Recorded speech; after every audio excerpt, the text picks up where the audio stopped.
9 anos quando Getúlio se suicidou. Ter 21 anos quando Fidel Castro nasceu. Ter 22 anos quando Charles Lindbergh cruzou o Atlântico. Ele tinha 12 anos quando a Revolução Soviética aconteceu e 13 anos quando a sua família, a família do Czar e sua família foram assassinados. Tinha 9 anos quando eclodiu a Primeira Guerra Mundial e tinha 40 quando a Segunda Guerra acabou. Você nasceu no mesmo ano que Sartre, no mesmo ano que Howard Hughes e no mesmo ano que Greta Garbo. Igualzinho a ele. Se é centenário em 2005, é ter sido contemporâneo.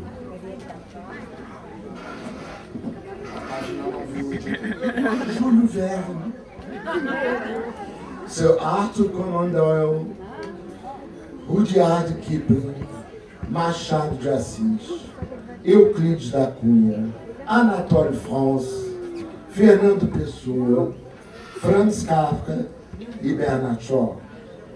De políticos como Rui Barbosa, Teddy Roosevelt, Joaquim Nabuco, Pinheiro Machado e de Lenin. De pintores como Claude Monet, Cézanne, Renoir, Degas, Pedro Américo, Gustav Klimt e Modigliani. De compositores como Puccini, Elgar, daquele da Pompa e Circunstância, Debussy, Chiquinha Gonzaga, Ravel e Rachmaninoff. E de pessoas como o Dreyfus, aquele militar francês sobre quem Émile Zola escreveu uma peça de defesa chamada J'accuse.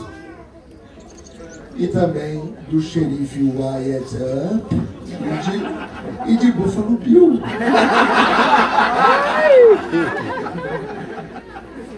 Quando você nasceu, o Império Brasileiro havia terminado 16 anos antes. Em termos atuais, é como se fosse a eleição do Collor. Dom Pedro II havia morrido 6 anos antes. No caso específico do Dr. Fábio, ser centenário é ser o mais antigo dos ex-alunos do Santo Inácio, o decano dos sócios do Fluminense.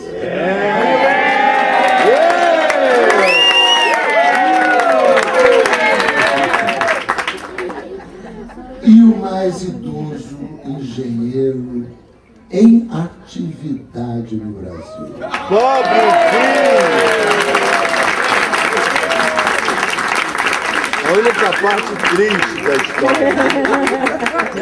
Por fim, ser centenário. Cala a boca, José.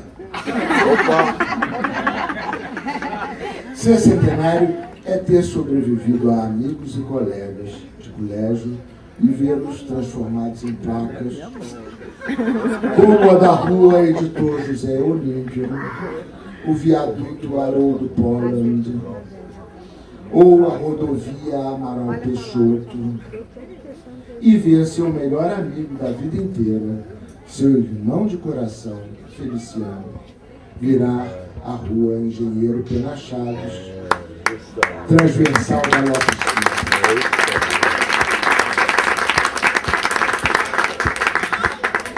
Nas palavras de Machado de Assis, os amigos que tenho são novos. Os antigos estão estudando a geologia dos Campos Santos. Todos os amigos deles estão nessa. Eu entro aqui na segunda parte do meu petit mot, que por sorte é a última. Antes que ele deixe de virar petit, se é que já não deixou. Ela se chama O Humor na Vida do Dr. Fábio. Se há alguma coisa além da genética que que pode ter contribuído para meu pai se tornar centenário, essa foi o seu humor afiado. Às vezes involuntário. Antes dos 5 anos, ele morava no Palácio do Catete e se divertia atirando seus brinquedos pela murada do terraço em direção à Rua Silveira Martins, numa paródia involuntária de Maria Antonieta que jogava brioches para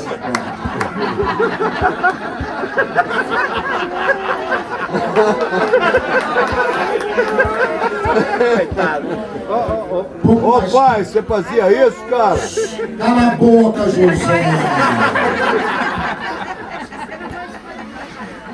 Pouco mais tarde, filho do ministro-chefe da Casa Civil, coisa que na época era um cargo ocupado por gente honrada.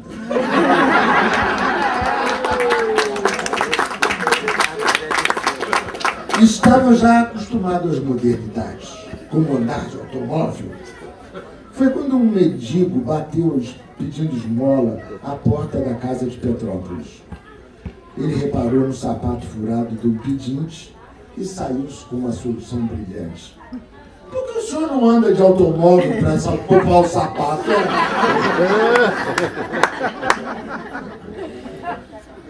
Mais tarde, quando seu primo, o almirante Penaboto, desistiu de bombardear Copacabana, do destroyer em que abrigava o presidente, ou o pretendente à presidência, Carlos Luz, deu-se o seguinte diálogo.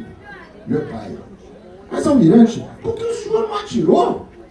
Ah, Fábio, eu poderia ter matado inocentes. Em Copacabana. Almirante, para matar inocentes, o senhor ia precisar de muita mira.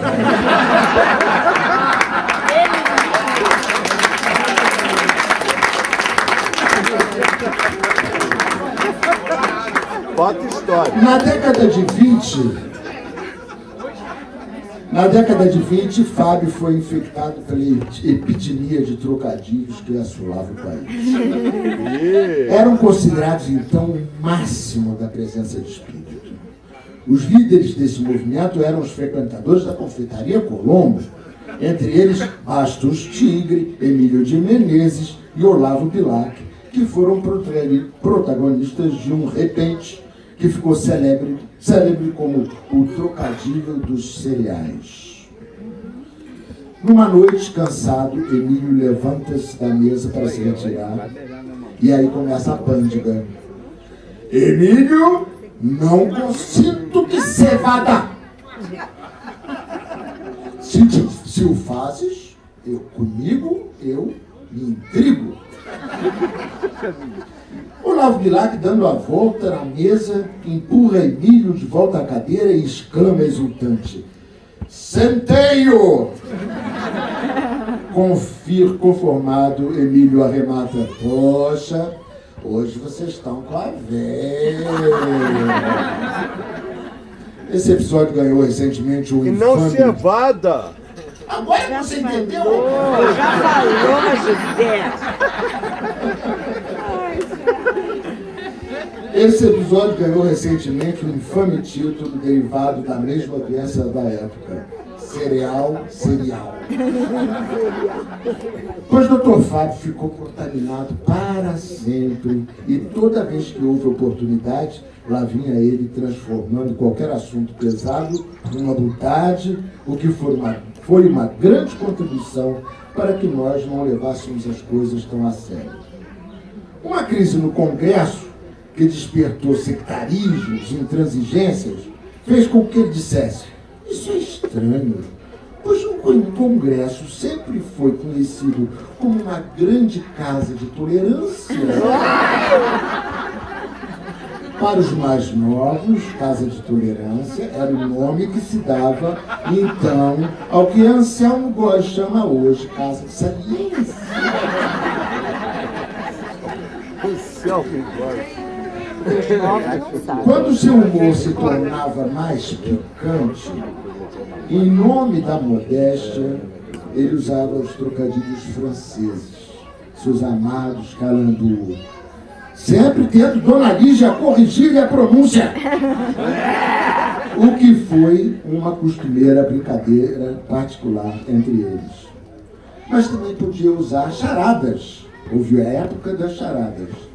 A mais saborosa entre elas, e que o sotaque lusitano é necessário, eu vou ter a ousadia de reproduzir aqui, mas fique tranquilo, meu pai.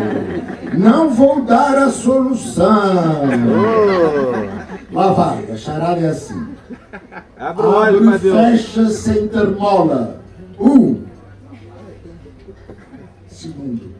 Andam aos pulinhos na mata. 2. Conceito, quisera ter 3. Eu não vou dar a solução. Depois. Seu humor se revelava até nos atos falhos. Fábio, adolescente, em casa de seus pais, constatou a chegada de surpresa de uns parentes bem na hora do jantar. Meu avô Edmundo, homem gentil por natureza, entreteve os primos na sala enquanto a família se contorcia de fome. O avô, por fim, chama a família e serve aos parentes um aperitivo. Foi quando meu pai lhes ergueu um brinde e, querendo dizer a saúde, disse-lhes adeusinho.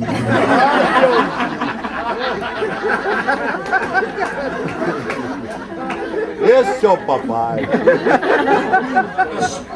Sobre parentes, escrevi em um dos meus livros o episódio que num velório perguntei: ô pai, quem é aquele, hein? E ele: é um primo longe, mas não o suficiente. Quero me penitenciar aqui pela minha mais completa invencionice. Tal coisa nunca aconteceu. Jamais. Ao contrário, meu pai sempre foi tão devoto à família, e vocês aqui são prova disso, que uma vez, também num funeral, ele foi se queixar ao tio Otávio Veiga que era uma vergonha que os parentes só se encontrassem nessas ocasiões. Era preciso combinar uma reunião, um encontro informal. Bom, tio Otávio não tinha os pudores do meu pai. Retrucou logo: é mesmo, Fábio? É mesmo? E que tal no Jardim Zoológico? Dr. Fábio herdou do avô Edmundo a gentileza. Uma vez, escutando por horas a fio a conversa de uma senhora, ele começou a cabecear de sono. Recuperava-se da cabeceada com um ar atento, ou então com uma observação agradável. Numa dessas saiu: ah, que maravilha! A senhora, indignada, disse: mas, doutor Fábio, eu lhe conto que minha filha grávida foi abandonada pelo marido e o senhor diz que isso é uma maravilha?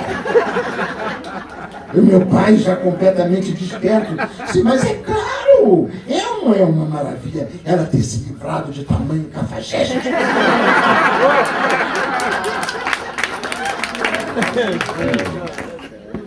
Sem que ele se desse conta, uma viúva magra, feia, de fartos buços e toda de negro veio espiar seu jogo. Lá ficou bem atrás dele por umas 2 ou 3 rodadas. Na última, tendo recebido a pior mão da noite, Dr. Fábio desabafou: um urubu pousou na minha sorte. Dessa vez não houve conserto. Drama na nossa educação. O bom mineiro nunca jogou dinheiro fora. Portanto, pedir algum para ele sempre foi um sofrimento. Pelo menos para nós, sem dúvida. Pai, me dá 10 reais para eu ir ao cinema? Meus últimos 10 reais? Suspeito que para ele não era sofrimento, era só motivo para fazer drama. A face contraída, a mão no peito, era de alguém apunhalado. A cada novo argumento nosso, parecia que nós estávamos torcendo a faca. Afinal, depois de muitos gemidos, o dinheiro saía. Seus próprios Mas gastos... saía pra você. Cala a boca! Parei. Não mais nada. Seus próprios gastos eram modestos, mas nunca deixou de nos encantar quando ele vinha da cidade com um pacote da drogaria Gramado Pacheco, cheio de emplastros Sabiá, de Vic Vaporub, de polvilho antisséptico e de pó pelotonense, que era o desodorante da época. Esse seu lado de boneca de leitão assado nos ensinou uma lição preciosa. Não há nada como a independência financeira. Qualquer coisa era melhor do que pedir dinheiro ao doutor Fábio. No entanto, ele proporcionou casa própria a cada um dos filhos, uma generosidade e um empurrão para a independência, dos quais nós sempre seremos gratos, Pai. Só você. É verdade.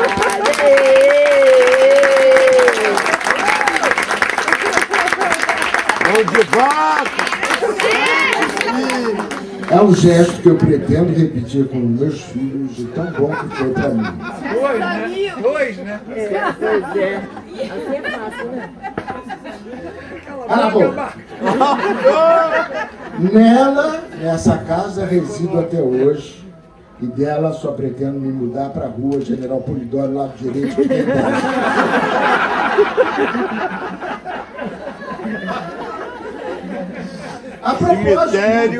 A propósito, minha futura residência também foi proporcionada por ele.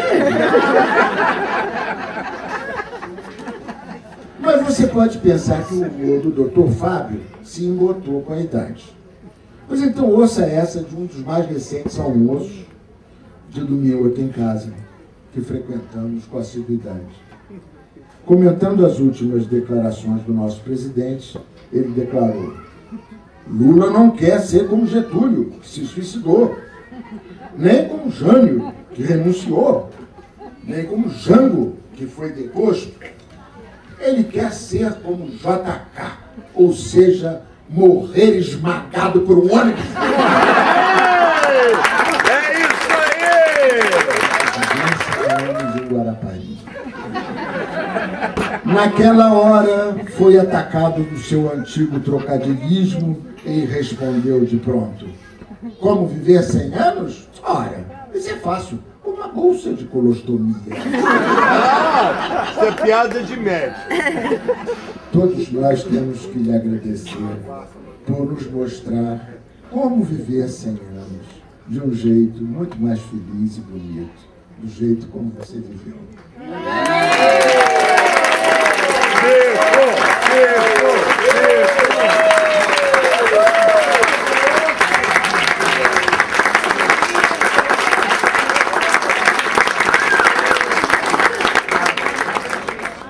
Meus queridos, hoje estamos aqui, cada um de nós, para celebrar um Fábio da Veiga diferente.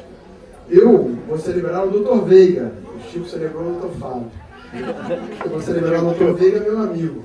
Você é meu herói, não é? Demorei a conhecer um amigo. O avô, eu conheci dando folhas secas no jogo de futebol. Que nada, você chutava mal pra caramba.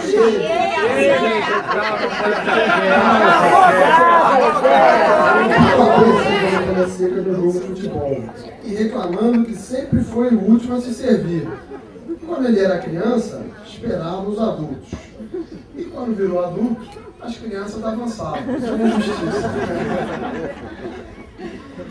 O avô não era muito de papo, não dava bola para os netos. Os anos se passaram e, por causa de uma obra em casa, nos mudamos para a casa dos avós. Eu estava estudando para o vestibular e um dia o avô se aproximou para saber o que tanto eu lia. Era português. Aproveitei a dica e fiz uma pergunta. Ele respondeu na lata. Fiz outra. Ele respondeu também. Estabelecemos um relacionamento que não tínhamos. Estudamos juntos história do mundo, geografia, literatura e principalmente história do Brasil. Eu passei a discutir com o professor a história do Brasil. Foi um orgulho, virei um dos melhores alunos de um assunto que eu não sabia. Trocar experiências e principalmente dividir. E assim fomos pela minha vida. Faculdade de Engenharia, estágio, início de carreira. Fábulas de La Fontaine, afluentes do Rio Amazonas, morros de Sergipe, Camões, ditados populares, lições de vida. Recentemente, apresentei para ele meu tocador de MP3, iPod. E ele perguntou, toca Cole Porter, meu filho? Tem Singing in the Rain? Coloquei para tocar uma versão em ritmo de jazz atual. Ele ouviu e cantou. I'm singing in the rain, just singing in the rain. Me fez lembrar a infância. Ele cantava isso nos almoços. Até que ele tirou os fones e reclamou. Ei, o cantor mudou a letra, indignado. É uma versão atual, Dr. Veiga. Rimos juntos e curtimos o esporte. Passadas algumas semanas, e ele me conta que tem acompanhado o circuito mundial de surf. Ondas enormes na Indonésia. Tow-in, cutback, aéreo.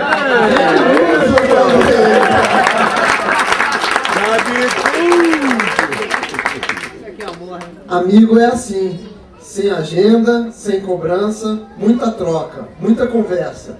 E ao fim de cada encontro com esse senhor de 100 anos, falo o mesmo que digo para todos os meus amigos. Um abraço, Dr. Veiga, e vamos nos falando.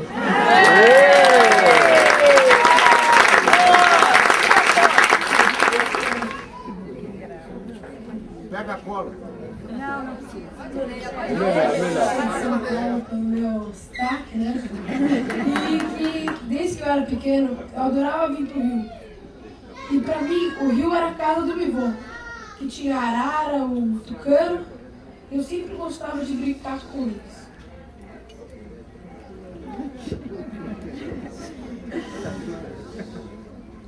Isso.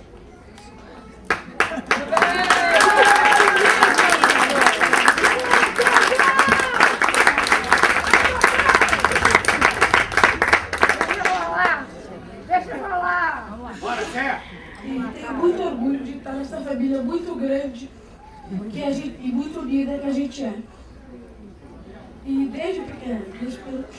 E lembro que quando eu era pequeno, o bivô vinha para a gente e com a sua caneta desenhava patinhos nos nossos braços e eu adorava aqueles patinhos e ficava brincando com eles. E lembro também que ele pegava folhas de papel e recortava bonequinhos em família e falava que era a nossa família. E sempre tive muito orgulho disso. Essas coisas eu acho que eu nunca vou me esquecer. Como nessa casa, consegui esquecer da bivó, e não é todo dia, da bivó querida.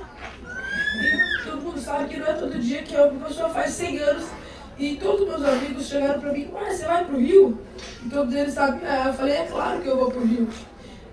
E cheguei para todos os meus amigos, e todos também que eu nem conhecia, e falei que ia ter um bivô centenário, que até então, até hoje, ia pro trabalho todo dia e fazia diferença. E isso me dava muito orgulho. Muito mesmo.